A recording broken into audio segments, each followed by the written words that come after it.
Cecily, such a utilitarian occupation as watering of flowers is rather Moulton's duty than yours, especially at a moment when intellectual pleasures await you. Your German grammar is on the table. Pray open it at page 15. We will repeat yesterday's lesson. Oh, I wish you would give Moulton the German lesson instead of me. Moulton! Hey, Miss Cecily. Wouldn't you like to know German, Moulton? German is the language talked by people who live in Germany. Oh, I don't know them foreign tongues, miss. No offense to you, Mum. Cecily, this will never do. Pray open your Schiller at once.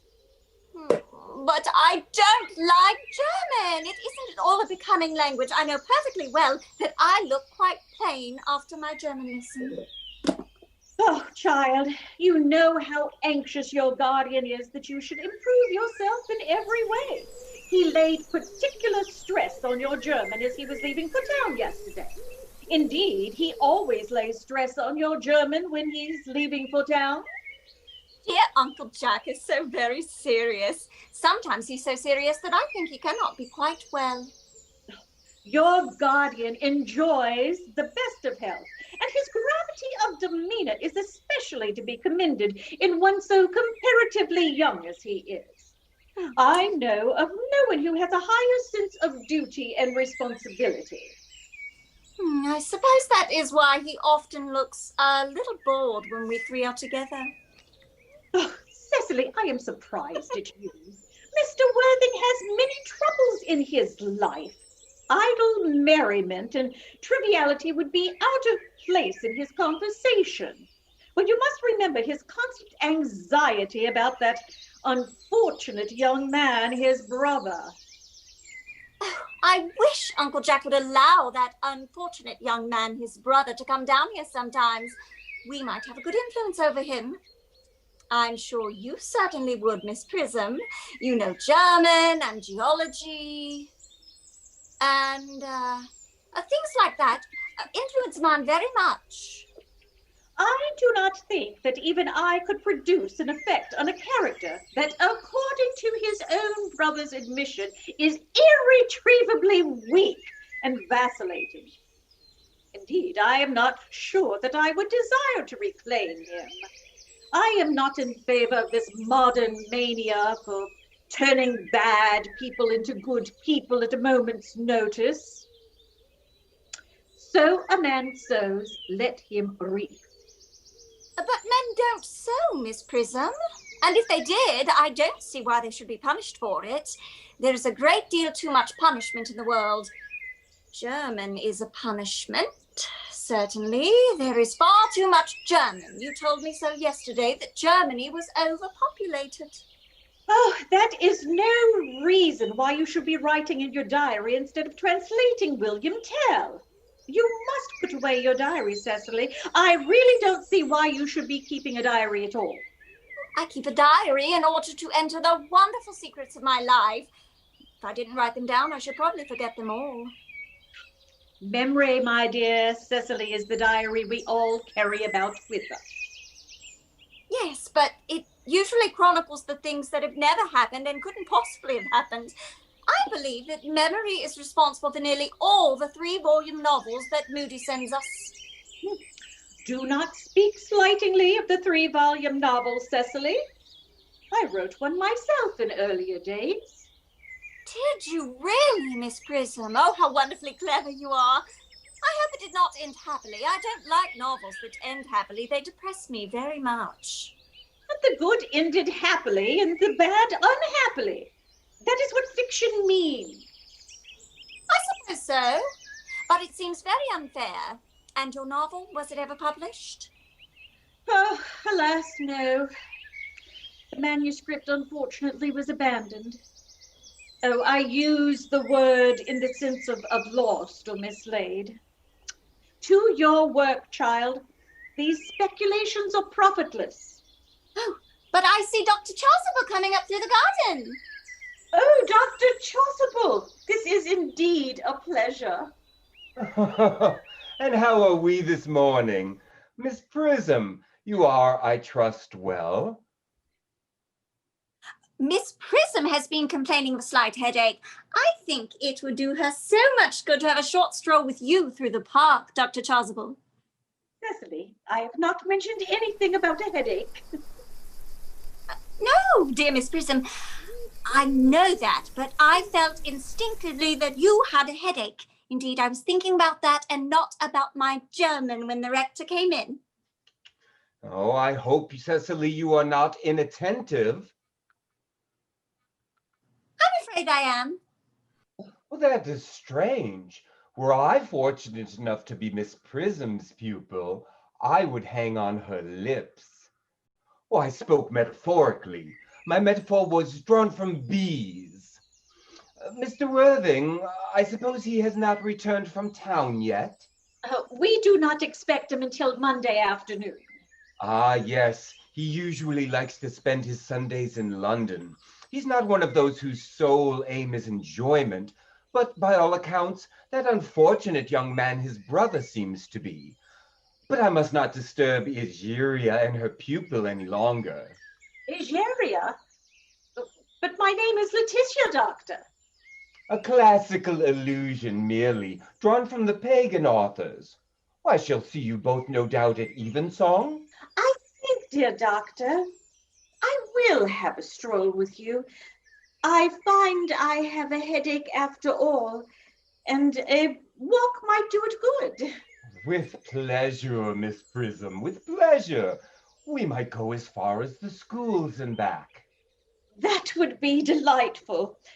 Cecily, you may read your political economy in my absence. The chapter on the fall of the rupee you may omit. It is somewhat too sensational for a young girl. Even these bimetallism problems have their melodramatic side. Reading political economy, Cecily. Oh, it's wonderful how girls are educated nowadays. I suppose you know all about the relations between capital and labor. I'm afraid I'm not very learned at all. All I know about the relationship between capital and idleness, and that is merely from observation. So I don't suppose it is true. Cecily, that sounds like socialism, and I suppose you know where socialism leads to. Oh, yes. That leads to rational dress, Miss Prism. And I suppose that when a woman is dressed rationally, she is treated rationally. She certainly deserves to be. Wilful lamb, dear child. A sad trouble sometimes. I envy you such tribulation.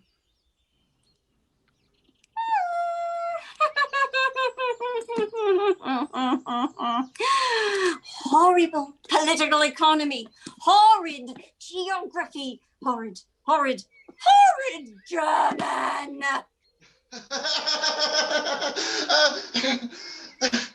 Mr. Ernest Worthing has just driven over to the station. He has brought his luggage with him. Oh. Mr. Ernest Worthing, B4, the Albany, W. Uncle Jack's brother. Did you tell him Mr. Worthing was in town? Oh yes, he seemed very much disappointed. I mentioned that you and Miss Prism were in the garden, and he said he was very anxious to speak to you privately for a moment. Oh, I don't think Miss Prism would like me being alone with him, so I'd better send for him at once before she comes. Ask Mr. Ernest Worthing to come here. I suppose you had better talk to the housekeeper about a room for him? I have already sent the luggage up to the blue room, Miss, next to Mr. Worthing's own room. That is all right. Oh, I've never met any really wicked person before. I feel rather frightened. I'm so afraid he will look just like everyone else. He does. You are my little cousin Cecily, I'm sure.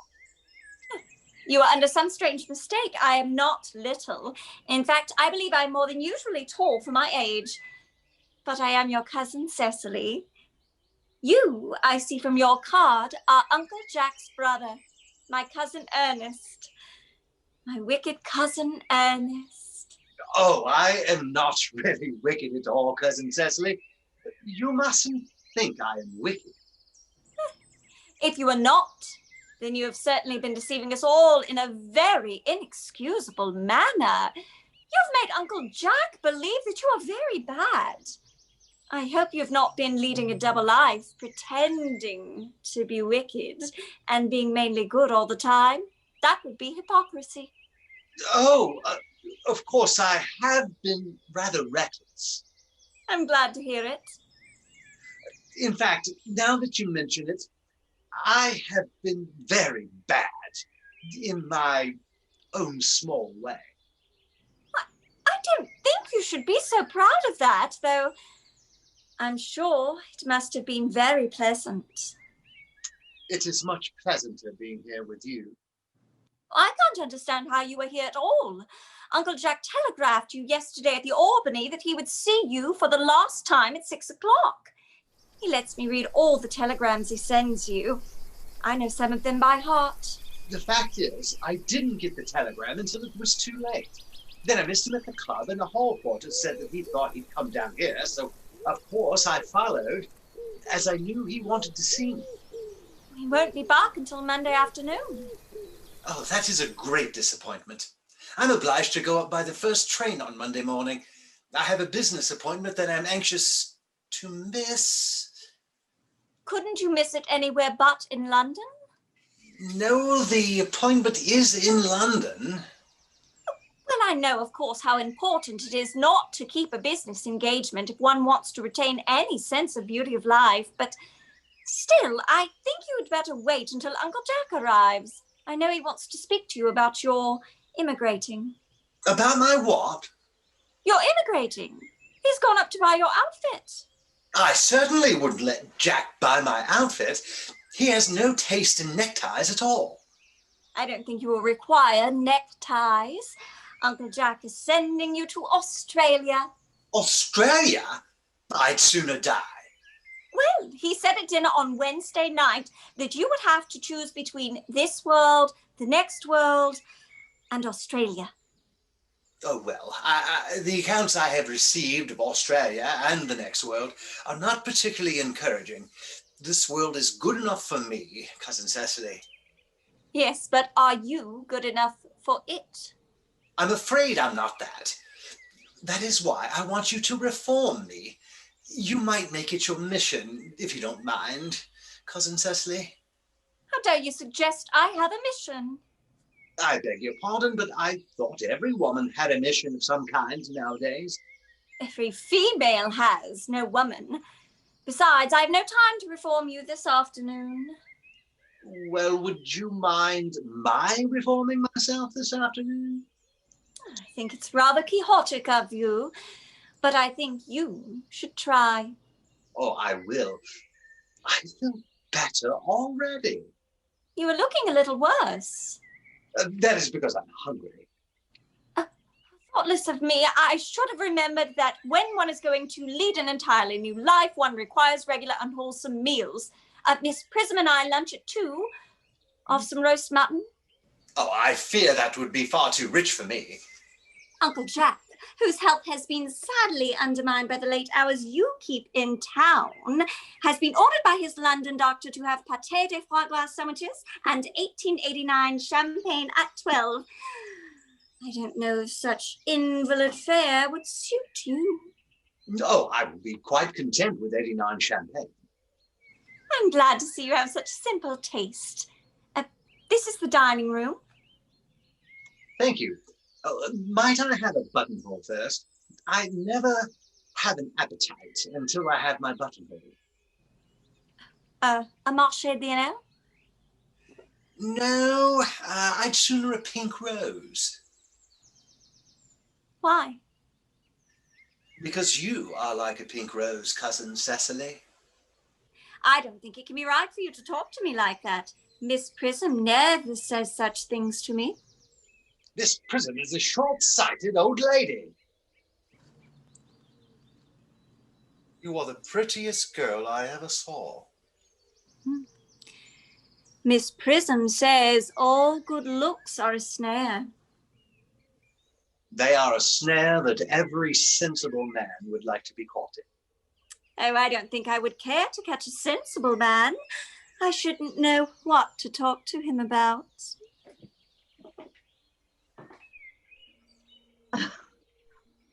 Oh, you are too much alone, dear Dr. Chasuble.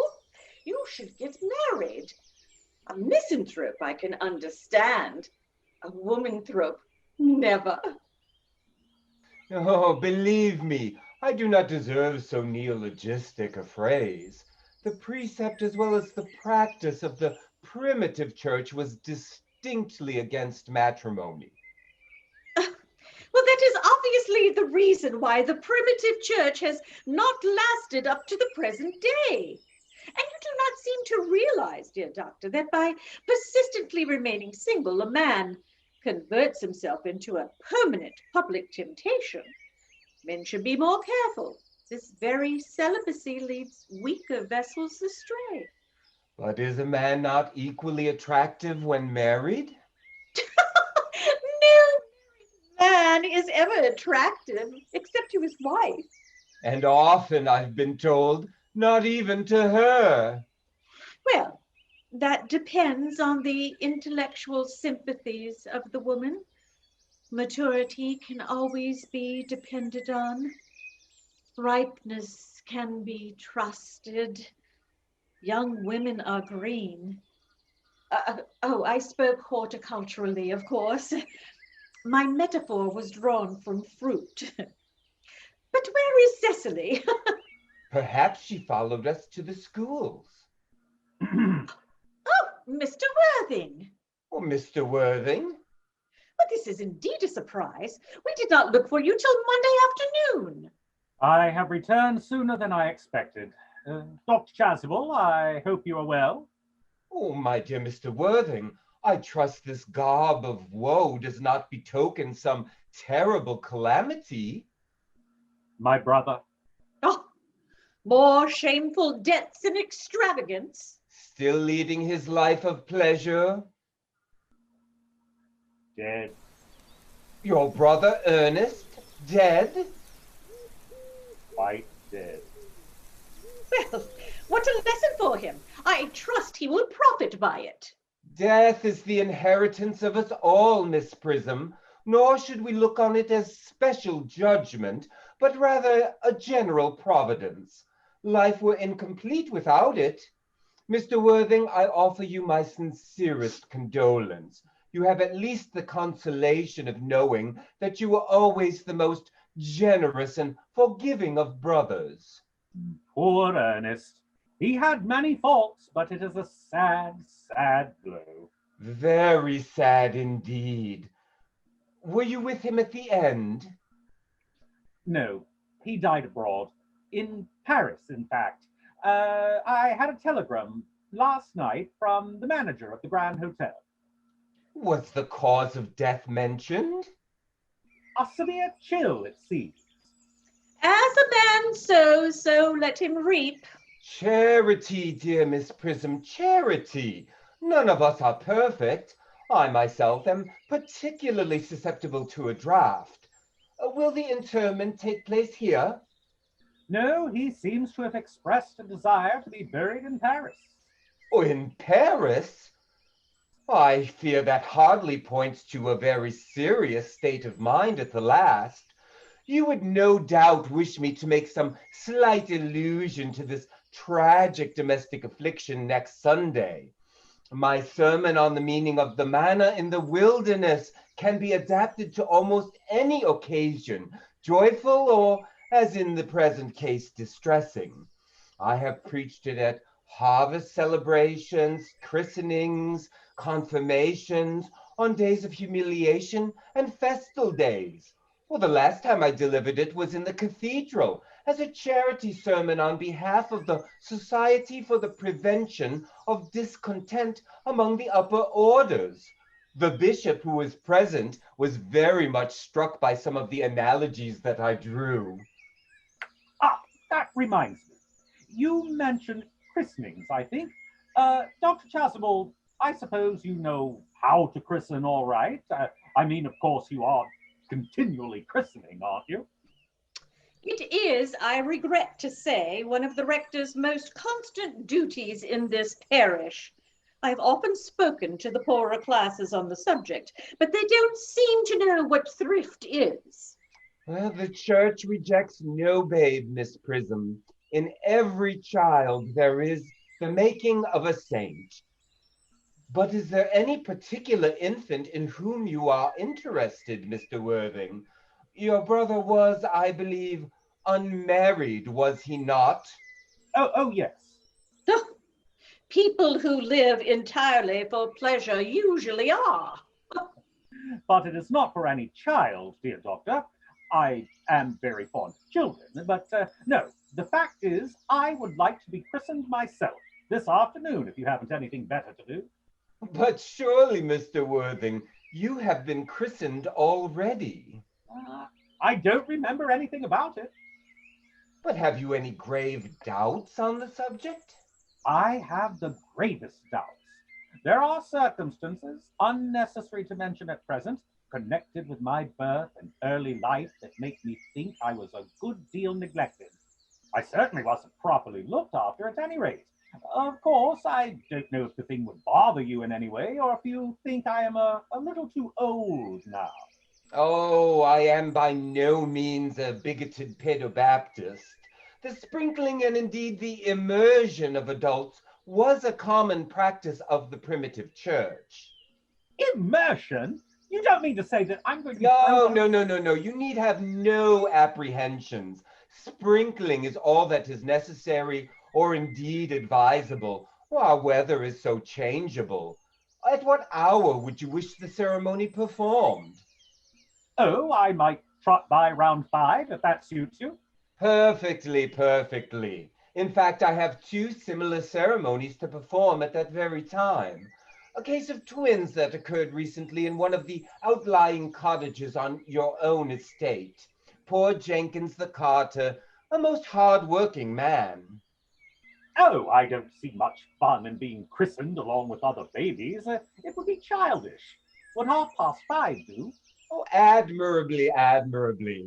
Oh, and now, my dear Mr. Worthing, I will not intrude any longer into a house of sorrow. I would merely beg you not to be too much bowed down by grief. What seem to us bitter trials are often blessings in disguise. Well, this seems to me a blessing of an extremely obvious kind. Oh, Uncle Jack, I'm so pleased to see you back. But what horrid clothes you have on. Please do go and change them. Cecily! Child! What is the matter, Uncle Jack? Do look happy. You look as though you had a toothache, and I've got such a surprise for you. Who do you think is in the dining room? Your brother. Who? Your brother, Ernest. He arrived about a half hour ago. What nonsense! I haven't got a brother. Don't say that. However badly he must have behaved to you in the past, he is still your brother. You couldn't be so heartless as to disown him. I'll tell him to come out. And you will shake hands with him, won't you, Uncle Jack? These are very joyful tidings. That telegram from Paris seems to have been a somewhat heartless jest by one who wished to play upon your feelings. Oh, and after we had all been resigned to his loss, his sudden return seems to me particularly distressing. My brother is in the dining room. I don't know what it all means, but I think it is perfectly absurd. Good heavens!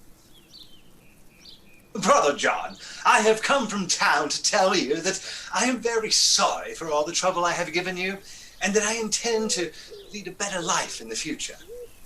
There is good in that young man. He seems sincerely repentant.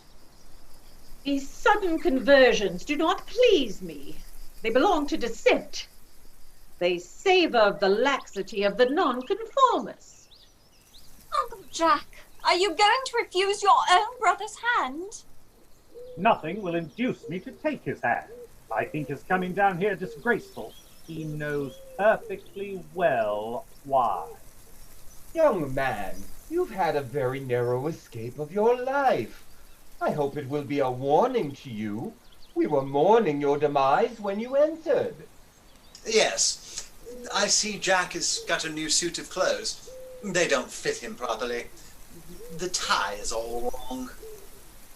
Uncle Jack, do be nice. There is some good in everyone. Ernest has just been telling me about his poor invalid friend, Mr. Bunbury, whom he goes to visit so often. And surely there must be good in one who is kind to an invalid and leaves the pleasures of London to sit by a bed of pain. Oh, he's been talking about Bunbury, has he? Yes, he told me about poor Bunbury and his terrible state of health. Bunbury. Well, I won't have him talk to you about Bunbury or about anything else. It is enough to drive one perfectly frantic. Mr. Worthing, your brother has been unexpectedly restored to you by the mysterious dispensations of Providence, who seems to desire your reconciliation. And indeed, it is good for all brothers to dwell together in amity. Of course, I admit that the faults were all on my side, but I must say that Brother Jack's coldness to me is peculiarly painful. I expected a more enthusiastic welcome, especially considering it is the first time I've come here. Uncle Jack, if you don't shake hands with Ernest, I will never forgive you. Never forgive me? Never, never, never. Well, I suppose I must then. You young scoundrel, you must get out of this place as soon as possible. I don't allow any Bunburying here. Oh, it is pleasant, is it not, to see so perfect a reconciliation? You've done a beautiful action today, dear child. We must not be premature in our judgment. I have put Mr. Earnest's things in the room next to yours. I suppose that is all right. What? Mr. Earnest's luggage, sir. I have unpacked it and put it in the room next to your own. His luggage? Oh, yes, sir. 3 portmanteaus, a dressing case, 2 hat boxes, and a large luncheon basket. I'm afraid I can't stay more than a week this time. Oh, I beg your pardon, sir. There is an elderly gentleman who wishes to see you. He has just come in a cab from the station. To see me? Parker and Gribsby, solicitors. I don't know anything about them. Who are they? Parker and Gribsby.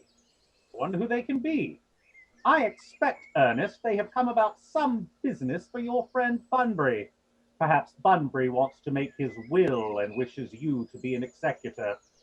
Show the gentleman in at once. Very good, sir. I hope, Ernest, that I may rely on the statement you made to me last week when I finally settled all your bills for you. I hope you have no outstanding accounts of any kind. I haven't any debts at all, my dear Jack. Thanks to your generosity, I don't owe a penny, except for a few neckties, I believe. I am sincerely glad to hear it. Mr. Grimsby. Mr. Ernest Worthing. This is Mr. Ernest Worthing. Mr. Ernest Worthing Yes. of B4, the Albany. Yes, that is my address. I'm very sorry, sir, but we have a writ of attachment for 20 days against you at the suit of the Savoy Hotel, limited for £762 14 shilling tuppence. Against me? Yes, sir. What perfect nonsense! I never dine at the Savoy at my own expense. I always dine at Willis's. It's far more expensive. I don't owe a penny to the Savoy.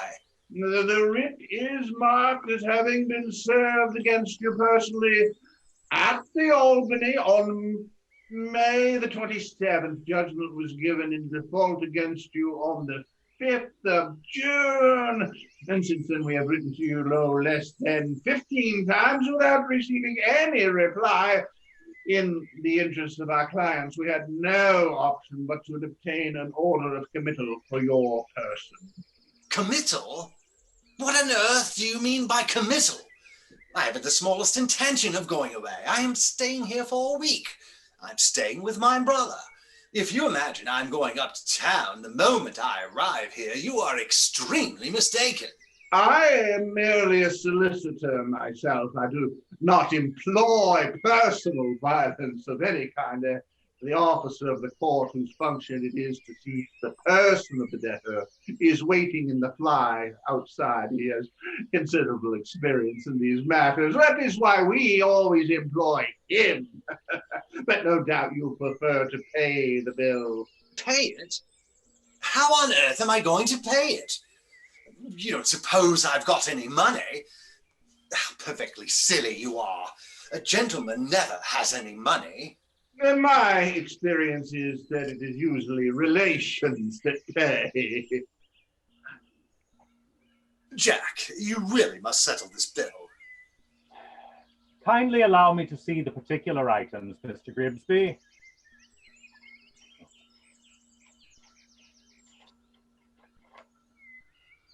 £762, 14 shillings and twopence since last October. I am bound to say I never saw such reckless extravagance in all my life. £762 for eating? There can be little good in any young man who eats so much and so often.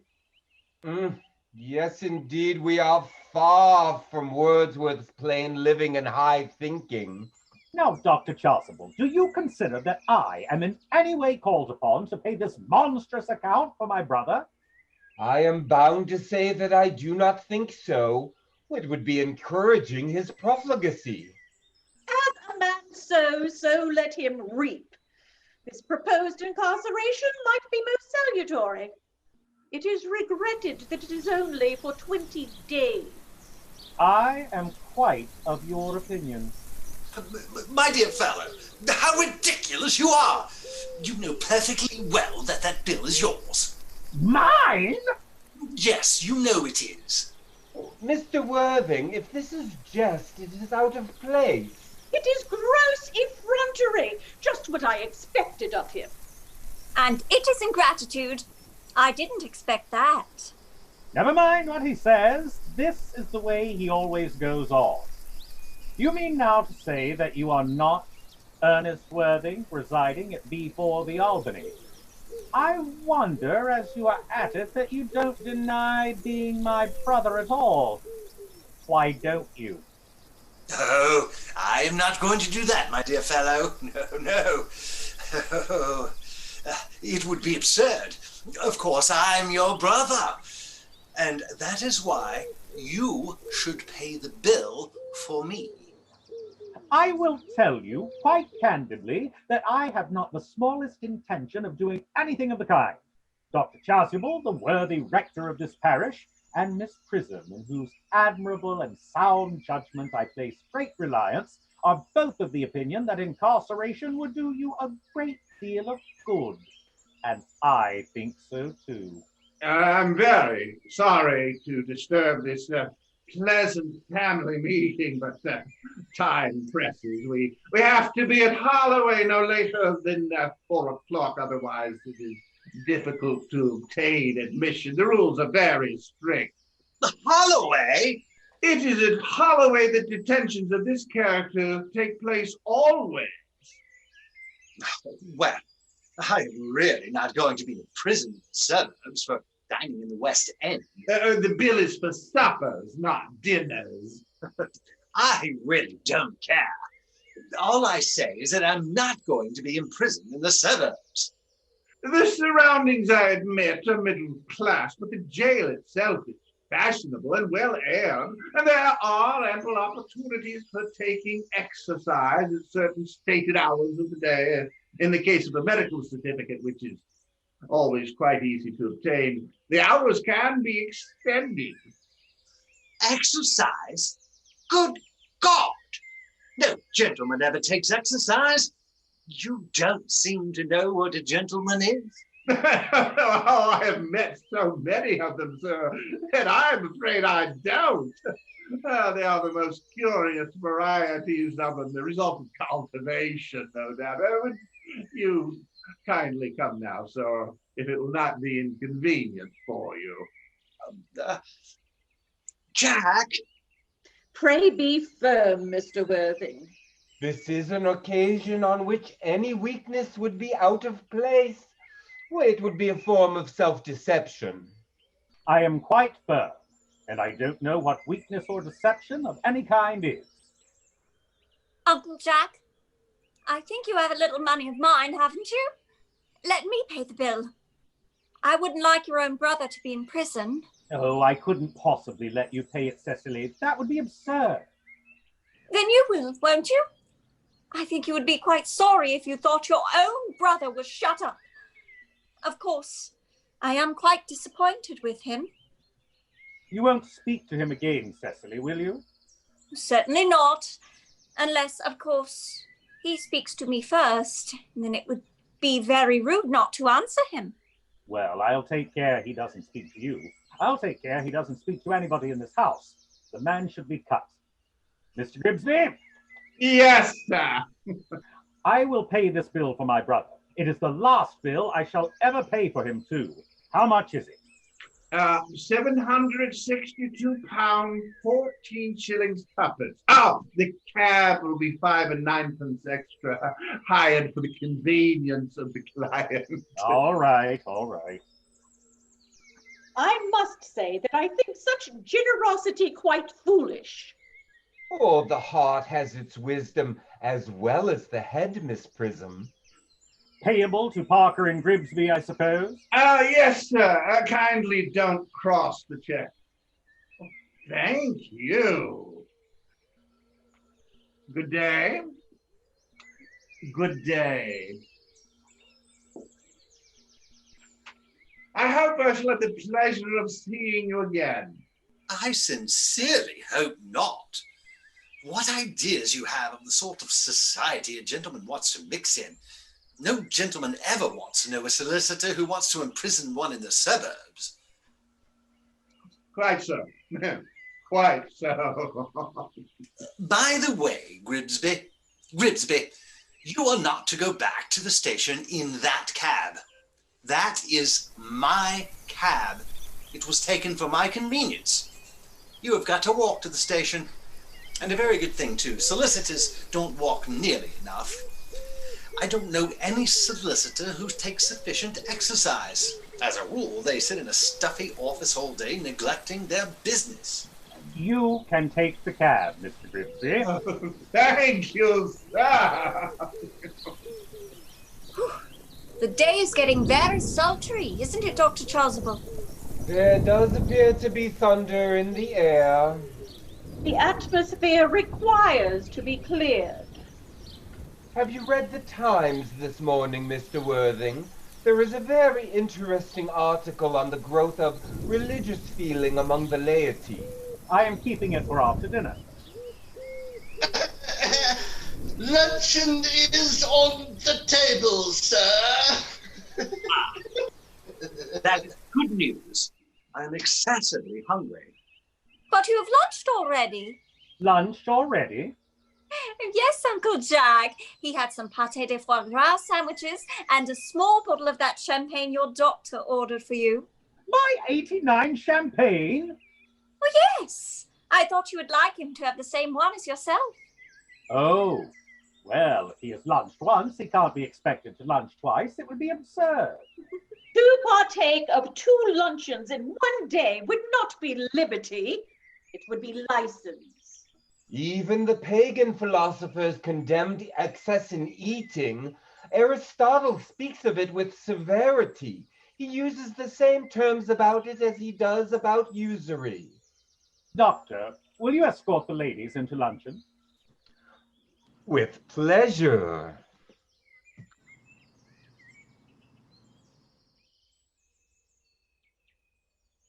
Your bunburying has not been a great success after all, Algy. I don't think it is a good day for bunburying myself. Oh, there are ups and downs in Bunburying, just as there are in everything else. I'd be all right if you would let me have some lunch. The main thing is that I have seen Cecily, and she is a darling. You are not to talk of Miss Cardew that way. I don't like it. Well, I don't like your clothes. You look perfectly ridiculous in them. What on earth do you go up and change? It's perfectly childish to be in deep mourning for a man who actually is staying a whole week with you in your house as a guest. I call it grotesque. You are certainly not staying with me for a whole week as a guest or anything else. You have got to leave by the 4:05 train. I certainly won't leave you while you're in mourning. It would be most unfriendly. If I were in mourning, you would stay with me. I suppose I should think it unkind if you didn't. Well, will you go if I change my clothes? Yes, if you are not long. I never saw anybody take so long to dress with so little result. Well, at any rate, that is better than being as overdressed as you always are. If I'm occasionally a little overdressed, I make up for it by being always immensely overeducated. Your vanity is ridiculous, your conduct an outrage, and your presence in my garden completely absurd. However, you have got to catch the 4:05, and I hope you will have a pleasant journey back to town. This bunburying, as you call it, has not been a great success for you. I think it has been a great success. I'm in love with Cecily, and that is everything. It is all very well, but one can't bunbury when one is hungry. I think I'll join them at lunch. Oh, I promised Uncle Jack that I wouldn't speak to you again unless you asked me a question. I can't understand why you don't ask me a question of some kind. I'm afraid you're not so quite as intellectual as I thought you were at first. Mayn't I come to lunch, Cecily? I wonder how you can look me in the face after your conduct. I love looking you in the face. But why did you try to put your horrid bill on poor Uncle Jack? I should think that was inexcusable of you. I know it was, but the fact is I have a most wretched memory. I quite forgot I owed the Savoy £762, 14 shillings and 2 pence. Well, I admit I am glad to hear you have a bad memory. Good memories are not a quality that women much admire in men. Cecily, I'm fearfully hungry. I can't understand why you're being so hungry, considering all you've had to eat since last October. Oh, those suppers were for Bunbury. Poor Bunbury. Late suppers are the only things the doctors allow him to eat. And I don't wonder then that Mr. Bunbury is always so ill if he eats suppers for 8 people every night of the week. That is what I always tell him, but he seems to think that his doctors know best. Well, he's perfectly sick about doctors. Of course, I don't want you to starve, so I have told the butler to send you out some lunch. Cecily, what a perfect angel you are. May I not see you again before I go? Miss Prism and I will be out here after lunch. I always have my afternoon lessons under the yew tree. Can't you invent something to get Miss Prism out of the way? Do you mean a falsehood? No, not a falsehood, of course. Simply something that is not quite true, but should be. Oh, I'm afraid that I couldn't possibly do that. I don't know how. People never think of cultivating a young girl's imagination. It is the great defect of modern education. But of course, if you happen to mention that dear Dr. Chasuble was waiting somewhere to see Miss Prism, she would certainly go and meet him. She never likes to keep him waiting, and she has so few opportunities of doing so. What a capital suggestion. I didn't suggest anything, Cousin Ernest. Nothing would induce me to deceive Mrs. Prism in the smallest detail. I merely pointed out that if you adopted a certain line of conduct, a certain result would follow. Of course, I beg your pardon, Cousin Cecily. Then I shall come down at 3:30. I have something very serious to say to you. Serious? Yes, very serious. In that case, I think we'd better meet at the house. I don't like talking seriously in the open air.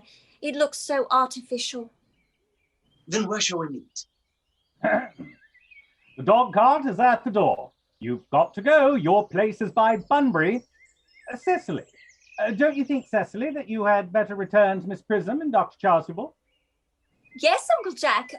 Goodbye, Cousin Ernest. I'm afraid I shan't see you again, as I shall be doing my lessons with Miss Prism in the drawing room at 3:30. Goodbye, Cousin Cecily. You have been very kind to me. Now look here, Algy. You have got to go, and the sooner you go, the better. Bunbury is extremely ill, and your place is by his side. I can't go at this present moment. I must first just have my second lunch, and you will be pleased to hear that Bunbury is very much better. Well, you will have to go at 3:50 at any rate. I ordered your bags to be packed and the dog cart to come round.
Anything for the arts. Anything for the arts. We'll do That it. is the state of Okay. the art, my friends. That is Let- the state of the